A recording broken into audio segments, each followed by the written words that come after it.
Salam sejahtera untuk kita semua. Pada hari ini saya tidak akan menampilkan wajah saya dalam renungan pagi, namun saya hendak menampilkan wajah-wajah kita semua. Mungkin ada yang tidak akan masuk dalam gambar, saya mohon maaf, namun kiranya ini boleh mewakili setiap kita semua. Nah, renungan hari ini diawali dengan sebuah pembacaan Alkitab dari 2 Korintus 4 ayat 16 sampai 18.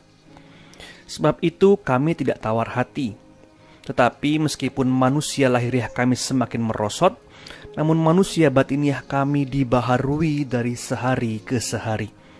Sebab penderitaan ringan yang sekarang ini mengerjakan bagi kami kemuliaan kekal yang melebihi segala-galanya, jauh lebih besar daripada penderitaan kami.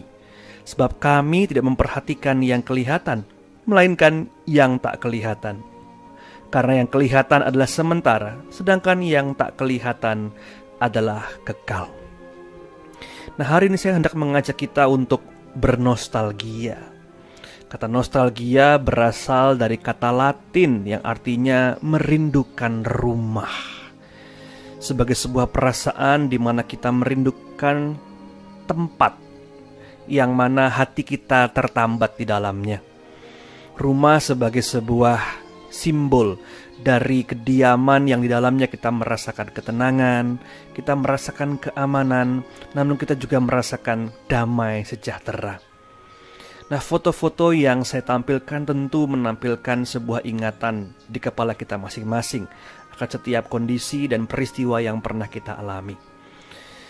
Saya menyadari betul bahwa keinginan kita untuk kembali bergereja bukan sekedar karena gereja adalah tempat beribadah, namun di dalamnya kita punya banyak cerita. Kita punya banyak momen-momen yang mana kita baik individu maupun bersama-sama menghabiskan waktu. Kita tahu bahwa kegiatan kita di gereja bukan sekedar mengisi waktu kosong, juga bukan iseng-iseng belaka.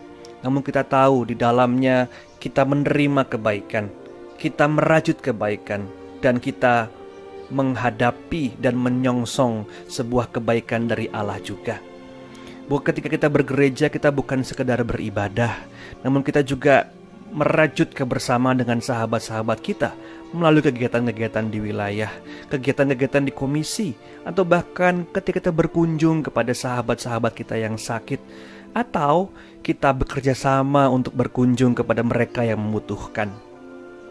Kita bernostalgia saat ini bukan untuk berhenti pada masa lalu, namun kita melihat betapa banyak hal-hal yang hilang selama ini.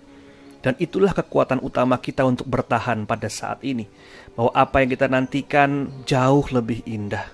Sehingga sama seperti Paulus katakan, kiranya janganlah kita tawar hati, walaupun mungkin secara fisik kita mengalami penurunan, mungkin secara fisik kita mengalami, tanda kutip, kenaikan berat badan, namun toh manusia batiniah kita harus dan perlu terus diperbarui dari hari lepas hari.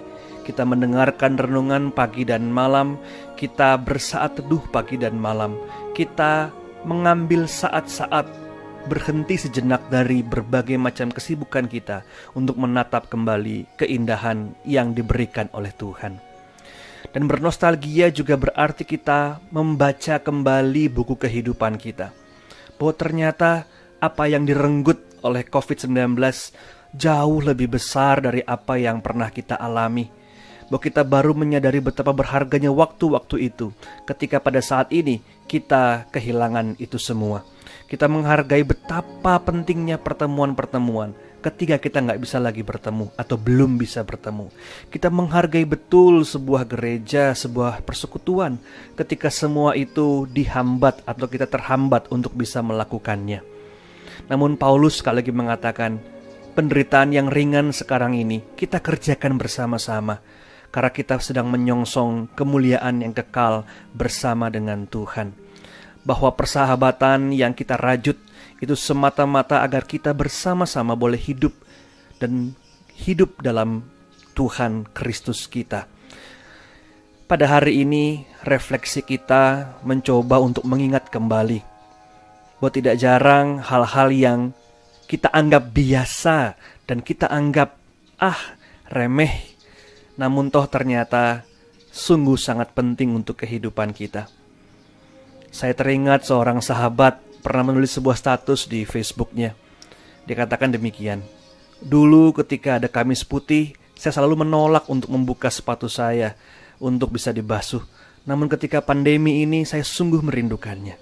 Dulu ketika Rabu Abu, saya menolak untuk maju ke depan dan dibubuhkan tanda salib di kening saya. Namun kini saya merindukan itu semua.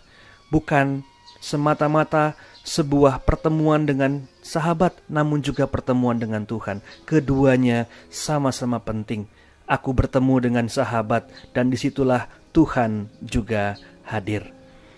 Sahabatku dan saudaraku semua, marilah kita bernostalgia, namun di saat yang sama kita menyongsong masa depan. Marilah kita menyiapkan diri kita untuk suatu tempo kehidupan yang mungkin akan berbeda dengan kehidupan yang lama.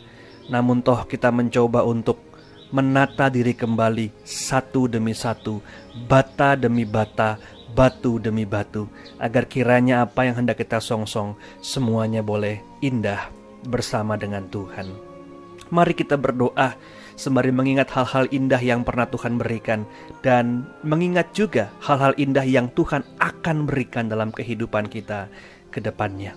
Silakan berdoa secara pribadi, nanti akan saya tutup dalam sebuah doa bersama. Silahkan.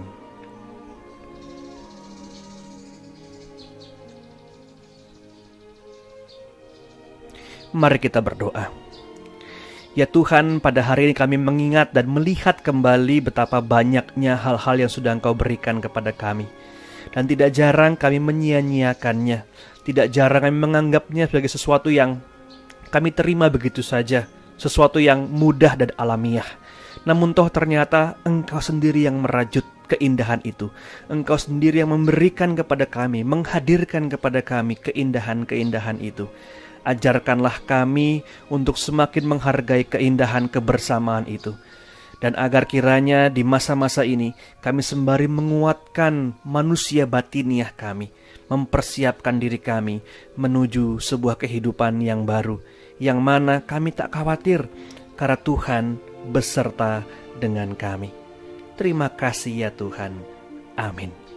Selamat berefleksi saudaraku semua dan Bapak Ibu dan sahabatku. Kiranya Tuhan memberkati kita semua. Amin.